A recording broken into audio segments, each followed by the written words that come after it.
Shalom sim racers and auto sports enthusiasts. Welcome to the Harlan Hebrew Racing channel. I'm Harlan Hebrew and thanks for tuning in.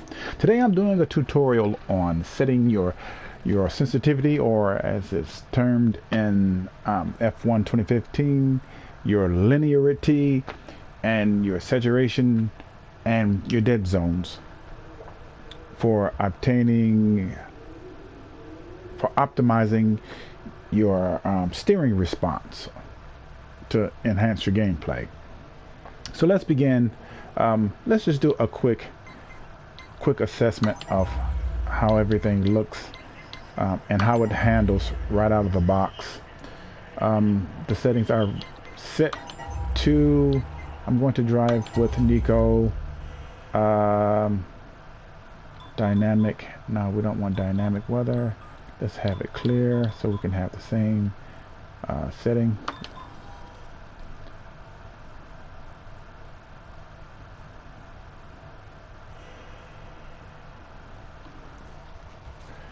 Well, I'm not going to drive 3 laps. I'm just going to drive maybe 1 or 2. I think the first lap is pretty much going to tell it all of how it handles. But out the box, as you saw in my first impression video, I mean, the car was all over the road. I mean, trying to maintain a straight line was simply impossible. And that's just due to the sensitivity settings, or the linearity settings as termed in F1 2015. So we're just going to go through that, and I'm going to walk you through it so you can set it up so when you plug in your game, you don't have to go through one single lap struggling. And as you can see, you're going to see the handling once I get up to speed. Am I going to pass through in the first turn? No. But as you can see, I am barely touching the wheel. Whoa, as you can see, it's not looking good at all.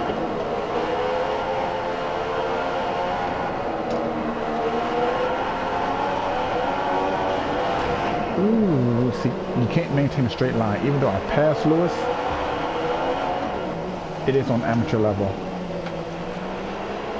But you see how I passed him. It was very raggedy.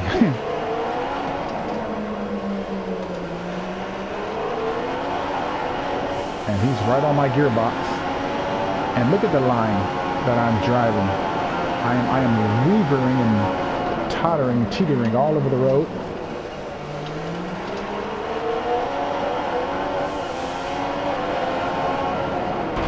Okay. Wow, that didn't even take my wheel off. That was a nasty crash. Yeah. But trying to drive with the sensitivity, with the linearity levels set the way they are right now is almost utterly, it's not impossible. As you can see, I'm winning.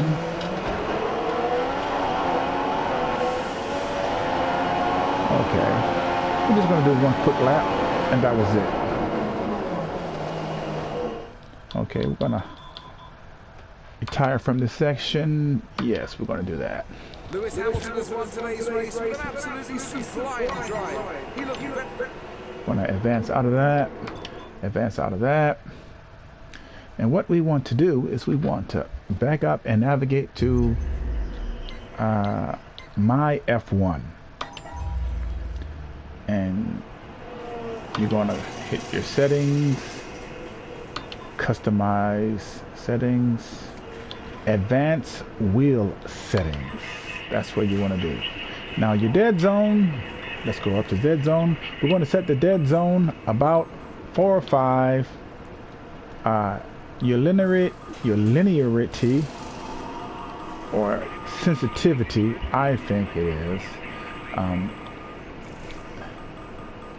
You want to set that relatively high, because what this is going to do is it's just going to, and your saturation. Now your saturation and your linearity kind of work against each other. If you turn your saturation up too high, if you turn on the Thrustmaster T80, if you set your saturation too high, you can turn your wheel 1 degree, but it'll register in the car 260. You know, there's 500, 230. There's 560 degrees of rotation from lock to lock in a Formula One steering. And if you can barely turn your wheel, but what that's going to do is it's going to multiply the response of each degree that you turn your Thrustmaster wheel. So when you're turning up the linearity, that's actually slowing it down. You know, that's so you can actually maintain a straight line. But if you turn your linearity all the way down, it's going to have super high sensitivity, and every small little movement of the wheel it's going to have it's going to register in the steering on your car. And I really believe that if they had made like a negative saturation in this settings, you really wouldn't have to deal with the linearity as much. But that's basically what it does. I mean, for the Thrustmaster T80, you'll see the difference as we go back, and we're going to set that. Okay, yeah, that's good. And we're going to go to quick race again. We're going to go to the same circuit, Monaco. Okay, same team, same driver, even though Lewis is my favorite driver. Now, race settings, I'm going to, now as you can see, the AI is on medium. I'm going to turn it up to hard. And vehicle damage, I'm going to turn on full. And we're going to start the session. Now the driving that you previously saw, you know, with the linearity turned very low, and the saturation and the dead zones, pretty much everything on zero, you saw how the car was kind of like jerking a lot. You couldn't maintain a straight line. You couldn't maintain a line in a curve. It's utterly impossible unless you're inhuman, you're a robot. You can hold the wheel perfectly still, but every small degree of rotation in that wheel, it was multiplied in the response in the car. See, that's what the linearity did. It just reduced how much it was multiplied due to the fact that it's not a one-to-one ratio, especially in the Thrustmaster T80. Okay, now we turned it up to hard. Let's go for the win today. And let's see how we respond here. As you can see, almost got Lewis off the jump. Okay, well, as you can, well, notice how smooth it is.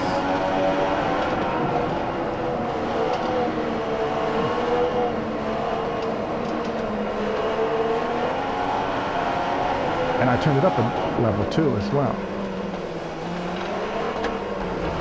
My bad. Ooh, they're coming. But that was totally my fault. Driver error. Nothing to do with the settings.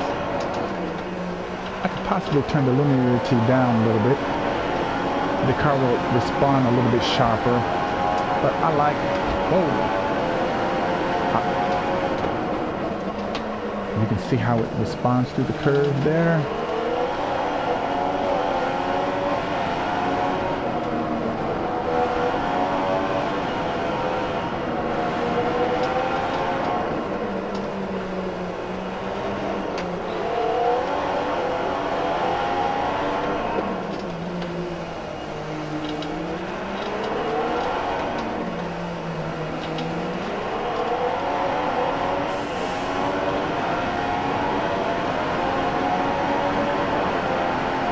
And that's it, Sim Racers. And if this video has been any help to you, just hit the like button and please share. And I'll see you on the racing grid. Shalom.